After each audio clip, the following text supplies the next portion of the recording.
Selamat pagi, Assalamualaikum warahmatullahi wabarakatuh. Perkenalkan, nama saya Aditya Saputra, SSI MSc PhD. Pada semester ini, saya diberi tugas untuk memberikan mata kuliah analisa kota dan daerah berkolaborasi dengan Mas Iqbal Taufikur Rahman. Kita sudah sepakat dengan Mas Iqbal bahwa materi kuliah ini, AKD ini akan dibawakan melalui tim teaching, yaitu semacam kolaborasi antara saya dan Mas Iqbal.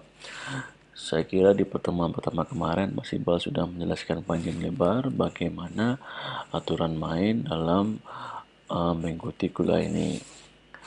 Di pertemuan kedua ini, saya akan sharing tentang pengalaman saya, baik secara teori maupun secara praktik di lapangan, tentang bagaimana melakukan karakterisasi kondisi fisik dari suatu wilayah yang akan dikembangkan.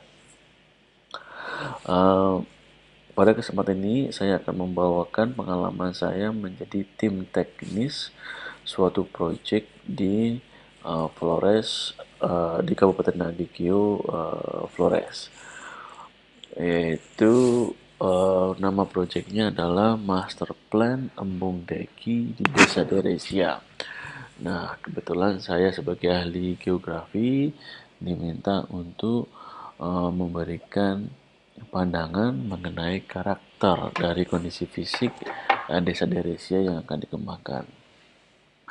Sebagai gambarannya, jadi untuk mengembangkan suatu wilayah itu dibutuhkan kegiatan awal, kemudian kegiatan desain, dan yang terakhir adalah eksekusi,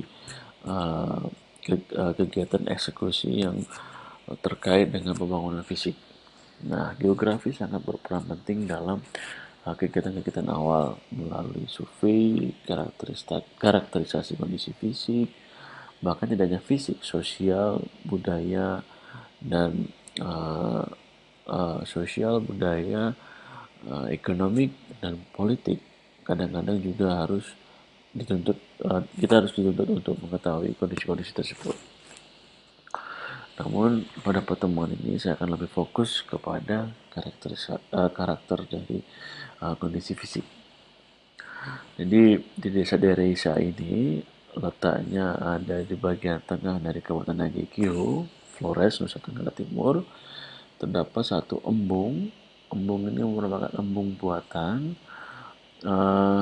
yang menjadi sumber air bagi pertanian di sekitarnya. Kita tahu bersama bahwa Flores merupakan suatu daerah yang termasuk susah air, sehingga dengan adanya embung ini diharapkan mampu memenuhi baik kebutuhan domestik warga sekitar dan juga kebutuhan agraris dari area-area pertanian sekitar. Hanya saja visi dan misi dari Bapak Bupati Nagikio saat ini, dia akan lebih mengembangkan sektor pariwisata, sehingga Desa Deresia ini selain digunakan sebagai pusat pemenuhan kebutuhan air bersih, akan digunakan sebagai salah satu objek pariwisata andalan di Desa Deresia. Nah, untuk dikembangkan menjadi suatu area wisata, itu perlu perencanaan yang matang, perlu desain yang sustain, yang berkelanjutan dan tahan lama, dan perlu dikaji karakteristik dari fisik dari suatu wilayah tersebut. Bagaimana tidak, pembangunan dapat dilakukan tanpa adanya perencanaan dan karakterisasi kondisi fisik sebelumnya. Tentu saja hasil dari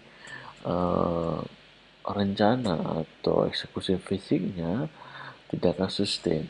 Sebagai contoh, jikalau kita akan mengembangkan area pariwisata katakanlah di sekitar Embung Deki ini, maka perlu dikaji bagaimana kondisi hidrologis di daerah tersebut. Jangan-jangan dengan adanya munculnya pusat kegiatan di area ini embung akan mati.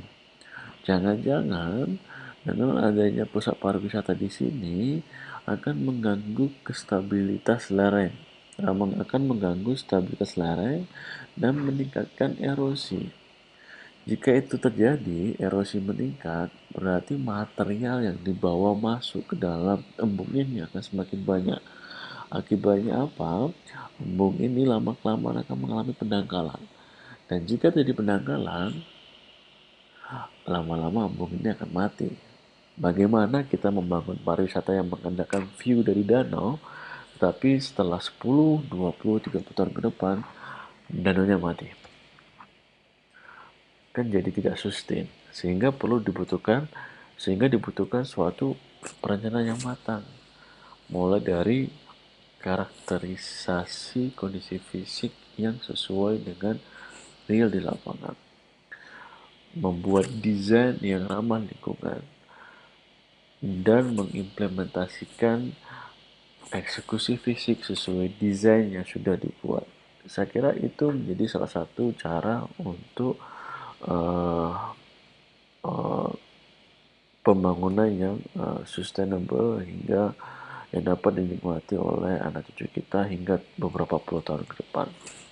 Nah, posisi kita sebagai geografi di sini, kita diminta untuk dapat memberikan informasi terkait karakter fisik dari area yang akan dikembangkan. Dalam hal ini, saya akan contohkan desa Deresia. Oke, desa Deresia terletak di Kabupaten Nagekeo bagian tengah. Tepatnya di sini saya akan coba bukakan Google Earth sehingga dapat apa real kebayang kondisinya. Sebentar.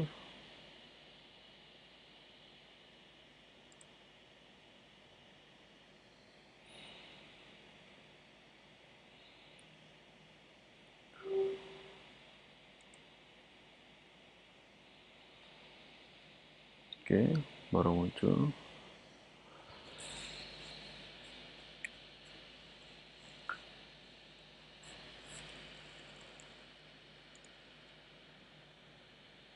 Oke, sudah terlihat semua ya. Baik, saya akan coba cari embung dikit.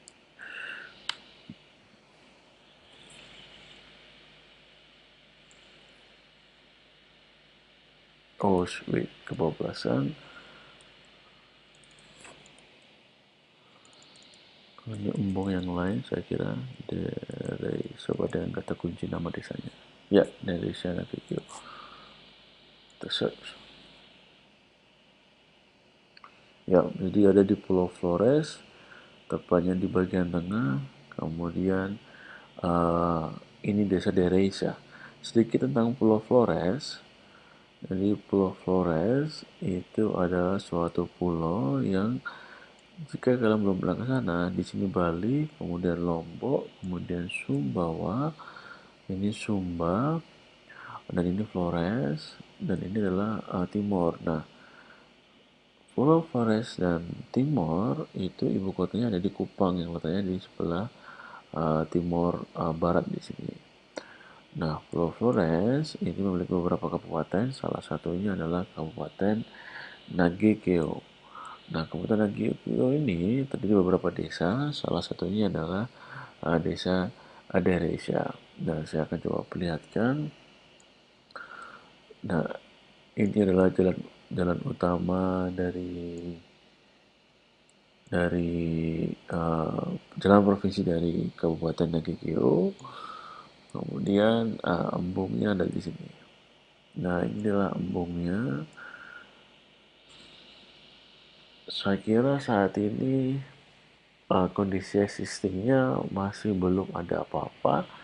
Dan kalau kalian lihat di sini ada jalan provinsi, kemudian ada jalan masuk ke arah embung, dan kalian boleh lihat penggunaan lahannya didominasi dengan penggunaan lahan yang berupa savana atau padang rumput.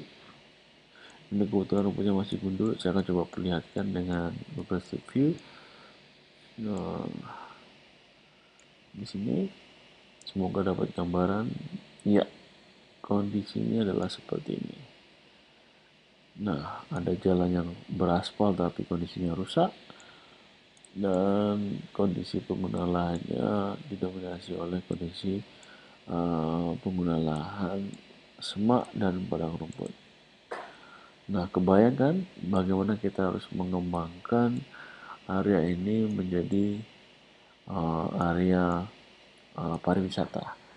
Saya kira butuh perjuangan yang cukup besar untuk memanggil para wisatawan berkunjung ke area ini karena memang sangat terpencil area ini. Tidak semua orang tahu area Nagekeo atau di desa Deresia ini pada khususnya. Oke. Nah, apa yang ditawarkan? Yang ditawarkan adalah kondisi alam yang sangat luar biasa seperti yang kalian lihat di cuplikan video tadi, bahwa kondisi alamnya sangat luar biasa. Danaunya sangat indah, masih sangat perawan, pegunungannya pun masih sangat luar biasa.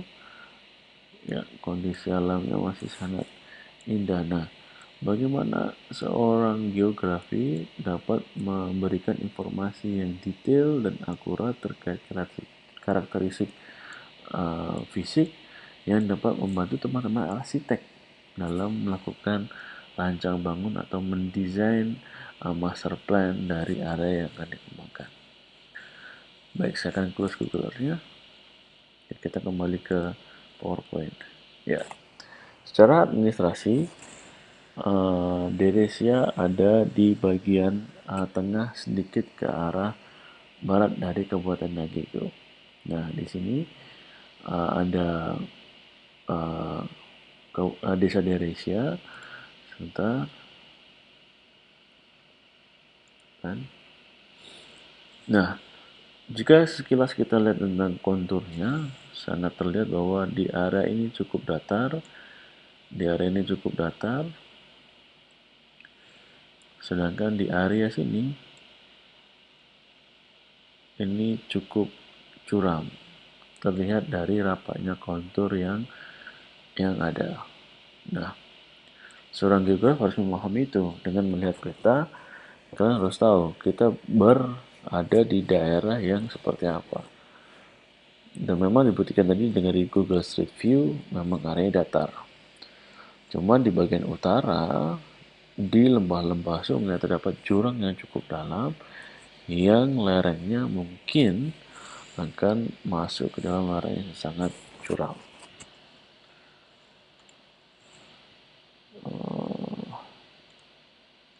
Ya, ini gambaran yang saya ambil dari Google Earth tadi, bahwa ini adalah area yang akan dikembangkan. Kemudian land use-nya itu didominasi oleh hutan. Ada di hutan di sini, beberapa area yang nampak seperti hijau, kemudian pekarangan ladang yang terpusat di area permukiman sini, kemudian ladang dan lahan pertanian itu ada di area sini, beberapa di sini. Nah, itu mungkin saya perlu tambahkan lagi semak belukar atau yang sering disebut dengan savana. Nah, sebentar, saya ulang sebentar, saya kelupaan. Nah, bagi seorang geograf, bagaimana mendapatkan data ini?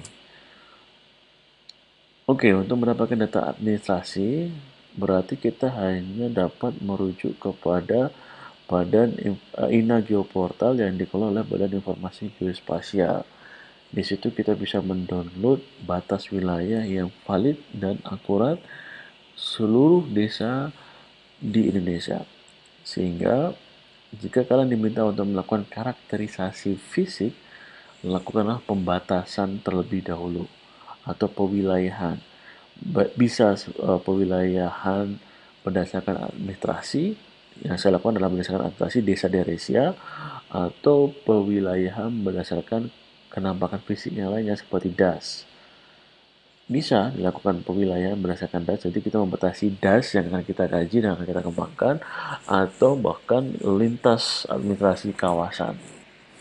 Itu juga bisa dilakukan. Nah, jika kalian bermain dengan administrasi, data yang dibutuhkan, carilah eh, data yang kamu butuhkan harus disediakan secara akurat pada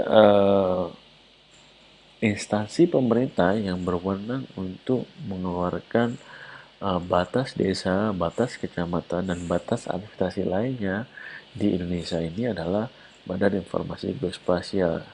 Jadi, jikalau kamu membutuhkan batas administrasi, langsung lari ke Inageo Portal. Download di sana, pilih tempat yang sesuai, download, kemudian datanya dapat digunakan dengan valid karena memang kita mengambil dari badan yang berwenang untuk membuat data tersebut. Selanjutnya, nah, bagaimana dengan penggunaan lahan? Baik, penggunaan lahan juga dapat didapatkan dari berbagai metode. Yang saya lakukan pada saat ini adalah saya memanggil data administrasi yang saya dapat dari BIG untuk ditambahkan dalam layer di Google Earth. Kemudian dari situ saya proses atau saya lakukan georeferencing dari image Google Earth yang sudah saya download. Bisa langsung di-download atau bisa langsung membuat peta pada fasilitas Google Earth Save My Place. Jadi dari situ sudah terlihat bahwa di area Deresia ini penggunaan lahan yang dominan adalah hutan, pekarangan, ladang, dan semua belukar. Atau bisa saja kalian langsung ke Inageo Portal, kemudian mendownload peta yang namanya peta rupa bumi. Di situ informasi penggunaan lahan sudah disediakan dengan jelas. Tinggal sesuaikan saja skala sesuai dengan skala kebutuhan analisis. Saya akan lanjut. Nah, kemudian ini adalah informasi lereng. Ingat, lereng berbeda dengan informasi elevasi seperti yang disediakan dalam kontur ini. Di kontur ini kita bisa mengetahui lereng curam dari rapatnya kontur, tetapi memang untuk analisis lebih lanjut perlu kita lakukan analisis kelerengan. Nah, jika data ini dianalisis lebih lanjut, maka akan muncul tingkat lereng, maka akan muncul tingkat kemiringan lereng yang berbeda-beda di suatu daerah. Oh maaf, ini tadi adalah atau elevasi ya. Di elevasi ini terlihat bahwa di Nagekio itu didominasi oleh elevasi yang berwarna kuning sampai ke oranye. Nah, kita bisa cek berapa ketinggiannya di atas permukaan laut. Elevasi ini sangat berguna ketika kita hendak mengkaji microclimate atau kondisi suhu humidity dari suatu tempat. Katakanlah nanti akan terkait dengan komunitas pertanian apa yang cocok dikembangkan untuk mendampingi pengembangan pariwisata sehingga muncul konsep agrobisnis. Itu sangat penting ketika kita memberi masukan kepada ahli-ahli pariwisata bahwa oh ternyata komoditas ini cocok untuk elevasi sekian dan seterusnya. Kemudian ini yang dimaksud dengan topografi atau lebih ke kelerengan. Ini mohon maaf saya tampilkan dalam bentuk tin. Tin itu adalah salah satu fasilitas dari sistem informasi geografis yang dapat menampilkan gambaran 3D dari data dua dimensional. Jadi data kontur tadi jika diolah lebih lanjut, kemudian kita buatin, ya akan nampak uh, kesan topografi dari suatu wilayah. Fungsinya untuk apa?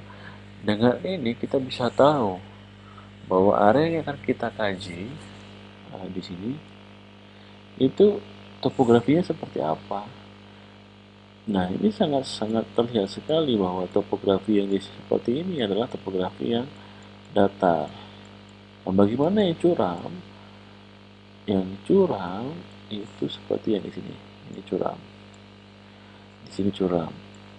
Di sini curam sekali. Di sini curam, curam, curam, curam. Nah, apa fungsinya kelerengan di suatu pengembangan wilayah? Saya kira dari seluruh aspek karakter, ya. Jika karakter fisik itu ada parameter A, B, C, dan D, nah kelerengan ini merupakan parameter yang saya kira cukup penting atau sangat important atau menjadi prioritas harus diketahui sebelum kita melakukan pengembangan. Kenapa? Karena gini, uh, karena terkait dengan keteknikan. Kita lebih mudah membangun bangunan fisik di lereng yang datar dibandingkan dengan kita harus membangun bangunan fisik yang kuat dan aman pada kelerengan yang miring. Karena lereng yang miring itu tidak stabil. Salah menghitung, salah desain, bisa terjadi lereng tersebut tidak stabil. Dan jika lereng tidak stabil, bahaya longsor yang akan muncul. Tapi jika pada kondisi datar, saya kira engineer jauh lebih mudah untuk mendesain dan menentukan material apa yang sesuai atau yang akan digunakan di area pengembangan tersebut. Sehingga pengalaman dari beberapa kerjasama dengan teman-teman arsitek dan teknik sipil ketika membahas master plan atau membahas DED, Detail Engineering Design, itu yang ditanyakan pertama kali adalah bagaimana kondisi lereng di area pengembangan kita. Sehingga segi seorang geograf harus tahu, harus di luar kepala bagaimana mengenerate kelerengan. Nah, saya infokan bagi yang kalian belum tahu bahwa lereng ini bisa digenerate dengan memasukkan data topografi yang didapat dari BIG tadi, kita masukkan ke ArcGIS, kita panggil ke ArcGIS, kemudian kita olah menggunakan fasilitas tool slope. Memang ada menghitung manual, tapi ya terlalu lama. Saat ini sudah kemajuan teknologi, kita tinggal menggunakan fasilitas tool slope, kita memasukkan kontur sebagai input, kemudian kita generate kelerengannya. Nah, terkait dengan kontur, selain kita dapatkan dari BIG, kontur juga bisa didapatkan dari katakanlah pemrosesan strategi kita. Kita punya Aster, kita punya Landsat, kita punya Aster yang bisa kita generate konturnya. Karena memang di Aster ada saluran yang stereoskopis. Saluran stereoskopis dapat di-generate garis konturnya atau nilai tinggi elevasinya. Bisa juga melalui pengukuran lapangan. Jika areamu sempit dan areamu butuh detail, data detail tentang elevasi dan kelerengan, maka bisa menggunakan data yang berasal dari survei pengukuran langsung dari theodolit, katakanlah total station atau GPS geodetic. Sehingga banyak cara untuk mendapatkan data kontur tersebut. Kita lanjut, itu kelerengan. Nah, tadi ini ada kelerengan dalam bentuk tin yang terkesan muncul 3 dimensi. Ini kelerengan dalam bentuk 2 dimensi. Nah, cocok seperti yang kita lihat tadi dalam kontur bahwa Deresia atau embung deki ini berada pada area yang datar. Maaf tulisan saya agak jelek. datar, sedangkan uh, yang namanya pengembangan itu tidak fokus pada area ini saja, tapi dia akan melebar ke area di sekitarnya. Nah, kita lihat di area sekitarnya. Adakah area yang curam? Saya kira tidak ada, karena yang curam terfokus di lembah-lembah sungai yang bagian sini. Nah, ini adalah area yang curam. Nah, untuk pengembangan desa, ya ini mungkin perlu disampaikan kepada Bapak Bupati, Bapak Kepala Desa, atau benar-benar yang terkait bahwa di area sini merupakan area yang sangat curam dan jika dikembangkan perlu diperhatikan secara khusus agar stabilitas areanya tetap terjaga.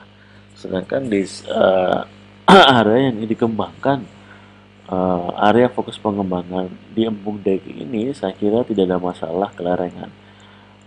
Embung Deki ini rata-rata berada pada area yang warna kuning sampai ke abu katakanlah yang warna kuning adalah 0 sampai 2 sampai ke 24 dan maksimal warna tersebut menunjukkan ke 4 dan di sini.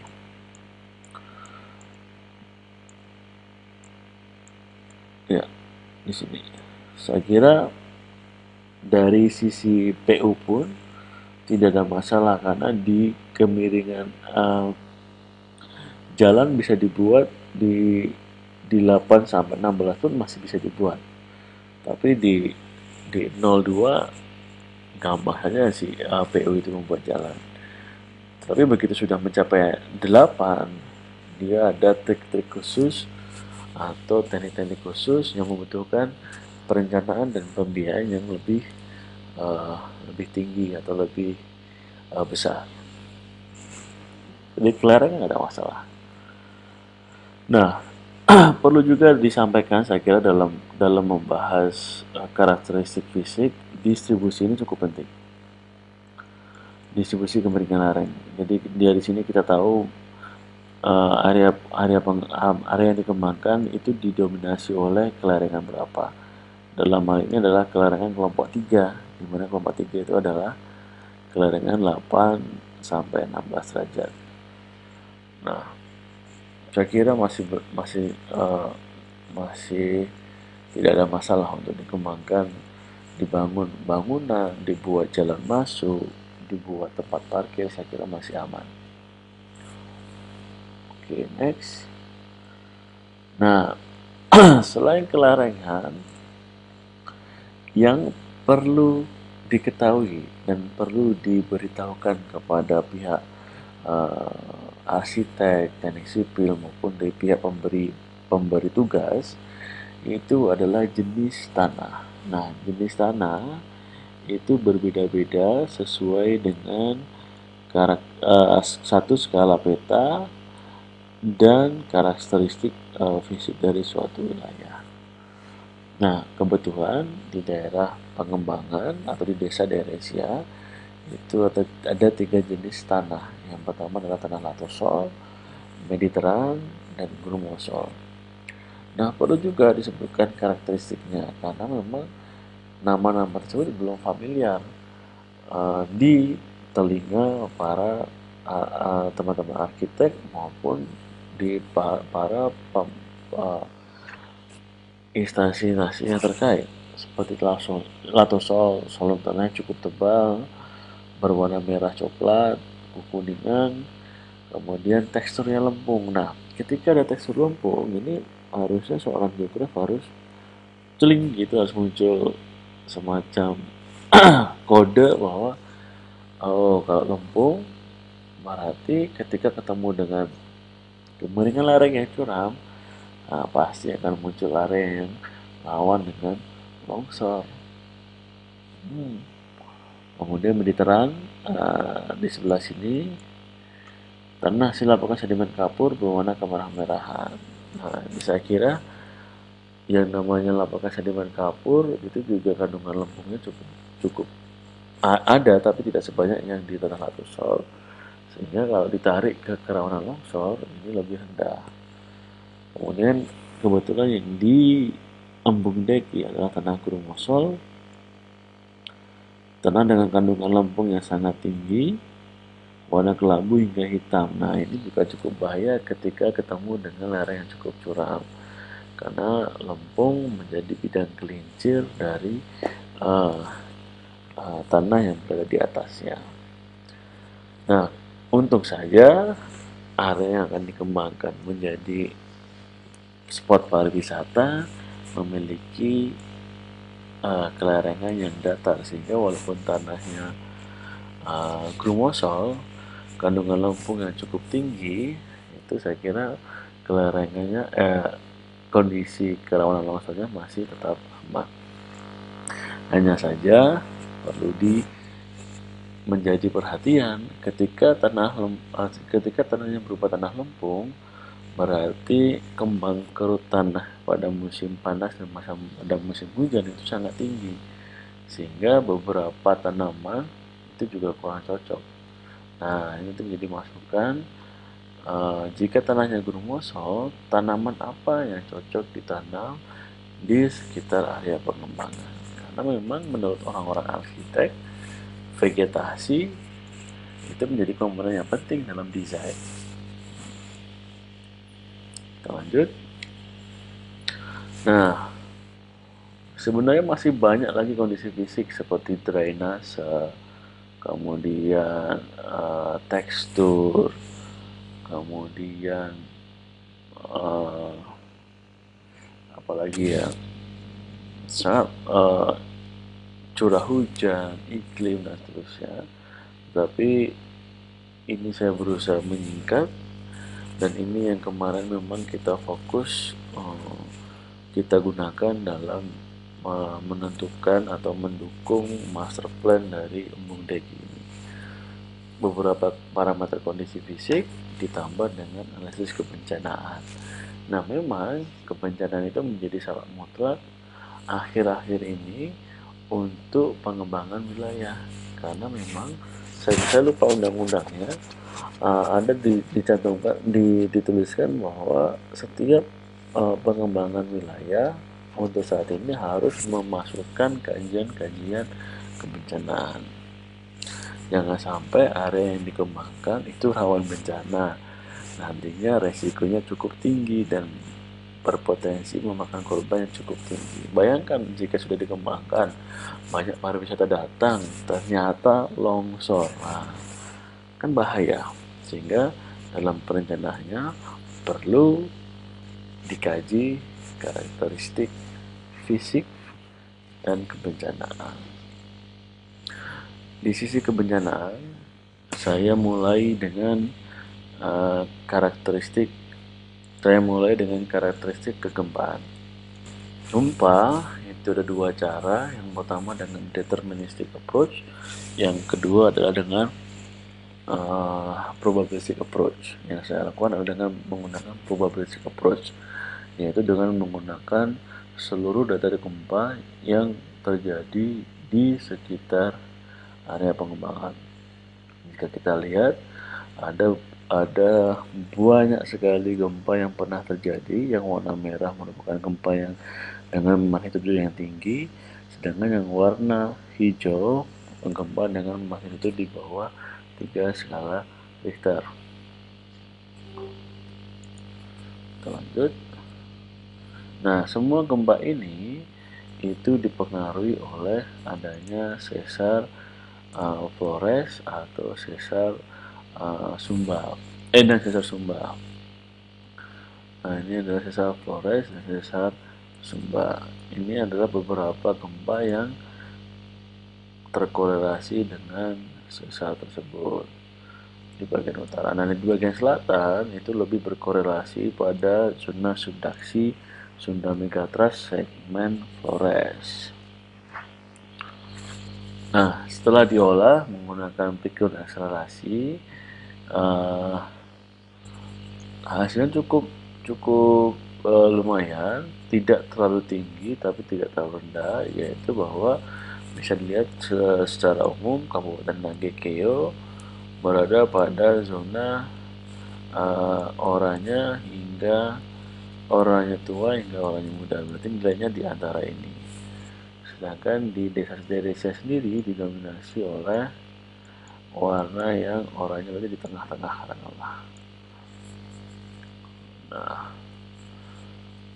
eh, jika dihitung jika diklasifikasikan ke dalam intensitas, bahwa gempa di Nagekyo ini paling besar maksimum jika diskalakan MMI akan terletak pada MMI skala 7. Nah, ini adalah PGA di Desa Deresia. Maksimal adalah 158, sedangkan minimal adalah 148. Itu terlalu besar, cukup cukup aman. Bagaimana dengan longsor? Nah, untuk bisa mengetahui longsor, cara yang paling mudah itu adalah dengan menggunakan teknik overlay. Menurut SK dari Badan Penanggulangan Nasional Bencana BNPB, itu untuk menghitung kerawanan longsor dibutuhkan curah hujan. Nah, sehingga perlu dilakukan perhitungan curah hujan. Dan datanya dari mana curah hujan? Sebentar, saya kelewat. Bagaimana dengan data gempa bumi? Gempa bumi datanya bisa didapatkan di USGS. Di situ kita bisa cari seluruh data gempa yang ada di dunia ini, USGS. Nah, sedangkan yang PGA itu harus dihitung, kemudian longsor, curah hujan. Nah, dari curah hujan ini ada yang dari BPS dan ada yang dari stasiun hujan. Nah, saya kira lebih enak atau lebih valid ketika kita menggunakan data yang dari stasiun hujan. Nah, setelah dihitung, ternyata ada beberapa zonasi yang berbeda di Nagekyo. Zonasi dengan curah hujan milimeter per tahun sekian, 1945 sampai 2686. Ada yang lebih kering di bagian tengah termasuk Dereisa, dan ada yang lebih basah sama dengan di bagian selatan. Nah, curah hujan ini cukup penting juga karena memang selama ini longsor dipicu oleh curah hujan. Dan apa yang menarik bahwa di NTT curah hujannya maksimal 2.686 mm per tahun. Jadi kita bandingkan di Jawa, yang di Jogja saja itu rata-rata per bulannya hingga 4.000 mm per tahun. Kemudian data lereng sudah kita olah, kemudian data tanah yang sudah kita dapatkan, kemudian data pengguna lahan yang sudah kita generate. Hasilnya adalah kerawanan longsor. Nah, kita lihat bahwa area pengembangan aman dari longsor, rendah.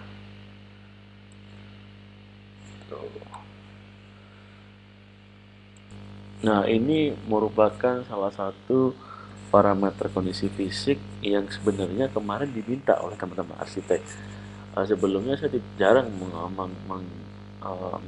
memberikan informasi tentang suhu, tapi teman-teman arsitek pada tim kali ini dia meminta kondisi suhu di area pengembangan. Terlihat bahwa tidak terlalu ini adalah maksimum suhu maksimum rata-rata, yaitu di sekitar 24 dan 26. Saya kira juga masih di taraf aman untuk dilakukan pengembangan. Nah, ini adalah foto yang saya ambil dari drone. Ini adalah jelas ini adalah kondisi existing dari embung yang akan dikembangkan. Nih, apa yang menarik dari sini terlihat bahwa nih ada alur-alur erosi yang masuk ke embung. Tadi tanahnya berupa tanah lempung ya, tanah lempung yang cukup tinggi, tanah lempung. Nah, ketika lempung masuk ke sini, dia akan membentuk, jika ini adalah embungnya, katakanlah saya gambar embung, dia akan menimbun layar by seperti ini. Terus layar berlayar seperti ini. Nah, kelamaan datar dengan sama dengan permukaan sehingga tidak ada airnya dan embunnya akan hilang.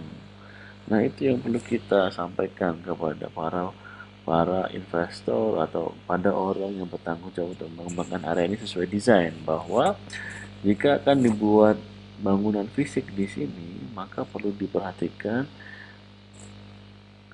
laju erosinya, perlu dibuatkan sedimen trap dan itu perlu dikaji lebih lanjut. Nah, di sini di beberapa tempat juga sudah terjadi erosi, tapi selebihnya masih aman. Oke. Nah, ini adalah kondisi existing. Jalur masuk embung, lebar jalan 5 meter. Nah, di sini embungnya di sini. Dari jalan ini sekira-kira 700 meter. Nah, cukup jauh, dan ini adalah kondisi embungnya. Nah, saya akan coba buka uh, hasil dari pemotretan drone. Sebentar. Baik, saya akan coba tunjukkan hasil dari pemotretan drone. Semoga masih ada filenya, sehingga kalian bisa mendapatkan gambaran yang menyeluruh apa yang bagaimana upaya memberikan informasi tentang karakteristik fisik. Ya, ini masih ada. Baik,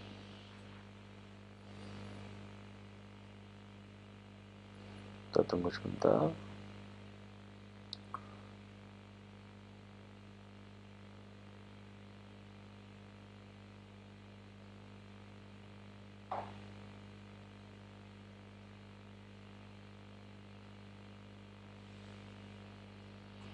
Ya, karena saya buka multitasking jadi mungkin agak lama, tapi tidak masalah, masih tetap jalan.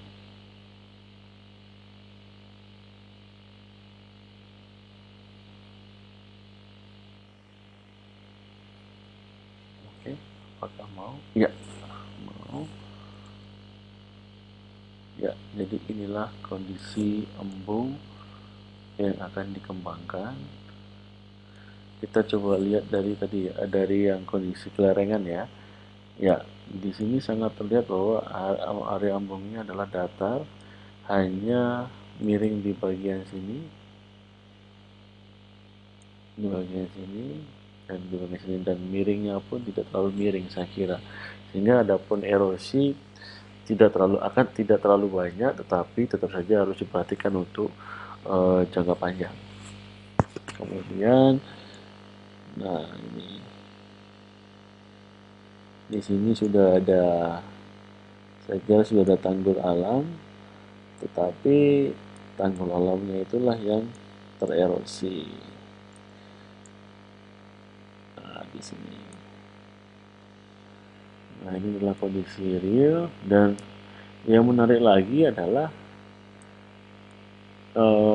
warna dari danau tersebut adalah hijau.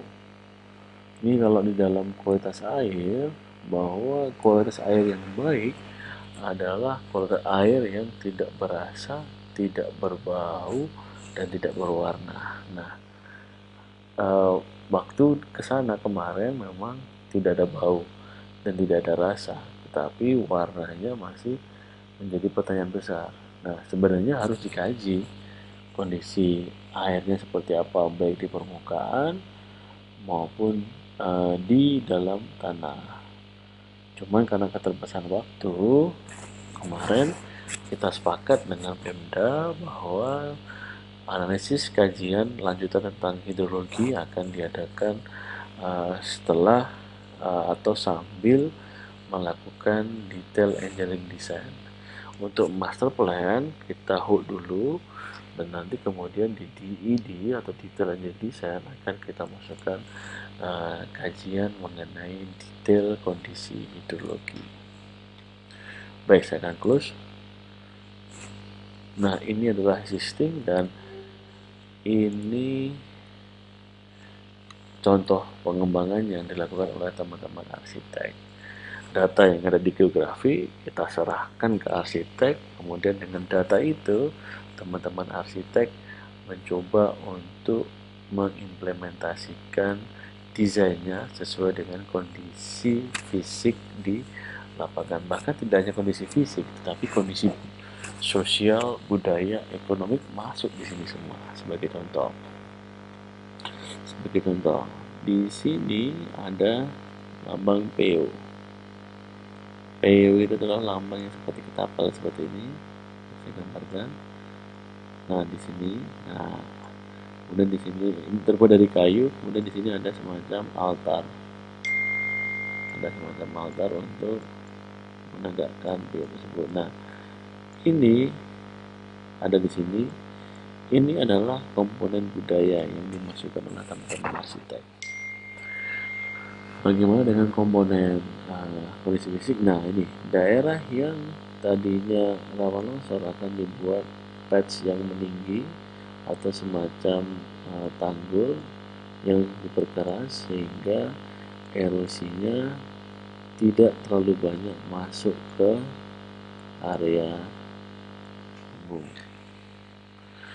Kemudian yang menarik lagi adalah ini, water collector. Jadi bentuknya seperti, kalau kita lihat seperti payungnya yang di Madinah itu. Jadi bentuknya seperti ini, besar sekali seperti payung yang kemudian masuk ke saluran, kemudian ditampung sebagai water collector. Nah, sangat cocok di area ini karena memang area ini susah sekali air. Curah hujannya juga cuma sepertiga dari Jogja dan Solo. Sedangkan kalau kita bor atau kita cari sumber air tanahnya, kemungkinan ada, tapi kita belum tahu seberapa besar. Nah, di DED nanti akan kita kaji kondisi air tanahnya, sehingga begitu desainnya muncul itu sudah komprehensif, sudah memperhatikan segalanya, baik kondisi fisik, sosial maupun ekonomi. Nah, ini contohnya. Kemudian, nah ini area-area yang dikembangkan, bahkan di sini ada sudah ditentukan area kopi, karena memang dari dari elevasi, dari suhu, dan dari kelembaban itu dinilai ada beberapa varian kopi yang cocok ditanam di area ini, sehingga memang kita sudah plot akan dikembangkan di sepanjang area itu. Nah, ini adalah contoh dari master plan yang kita kembangkan. Nah, ini beberapa zona, ada zona utama, ini teman arsitek yang merancang. Tapi teman arsitek nggak bisa berkata banyak seperti ini tanpa adanya teman-teman geografi. Jadi, luar biasa apa sih teman-teman di geografi. Dan ini ada apa? Ada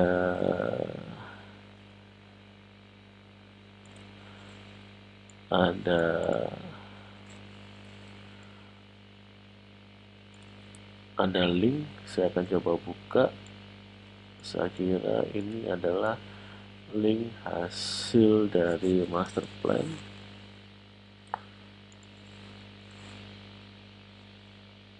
Oh iya, betul.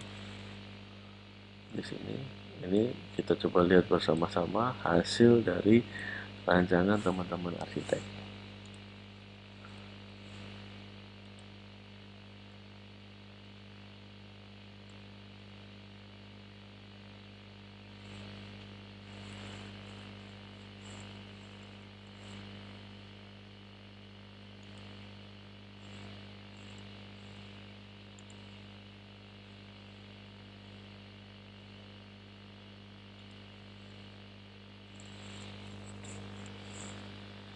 Ya, ini adalah entrance yang dibuat tadi.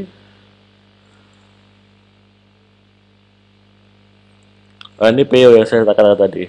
Ada PO di tengah yang melambangkan budaya.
Ya, ini adalah water collector yang sangat berfungsi untuk memanen air hujan.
Ya, itu tadi sekilas tentang hasilnya dan ya, saya kira sebelum saya akhiri, memang saya akan menegaskan kembali bahwa fungsi dari geografi itu menjadi kunci ketika dilakukannya planning atau desain dari perencanaan kawasan, sehingga eh, jangan minder dengan teman-teman arsitek, teknik sipil. Mereka nggak bisa kerja atau mereka tidak bisa memulai kerja tanpa adanya kita sebelumnya, sehingga di awal memang kita harus memberikan informasi yang sedetail mungkin, seakurat mungkin, sesuai dengan uh, kebutuhan yang dibutuhkan. Baik, saya kira materi cukup sampai di sini tentang karakteristik fisik. Harapannya nanti teman-teman mahasiswa sudah dibagi grup dan berusaha membuat kajian karakteristik fisik sesuai yang saya paparkan tadi di area yang akan dikembangkan. Nah, sesuai dengan ketentuan yang sudah disampaikan Mas Iqbal, bahwa nanti tugas akan dikumpulkan 2 minggu dari sekarang dan akan dipresentasikan di akhir kuliah nanti. Baik, jika ada pertanyaan silahkan drop di panel diskusi pertanyaannya, kita berdiskusi dan kita akan batasi selama 2 jam setelah perkuliahan. Terima kasih sudah mengikuti kuliah saya. Sampai ketemu di lain kesempatan. Assalamualaikum warahmatullahi wabarakatuh.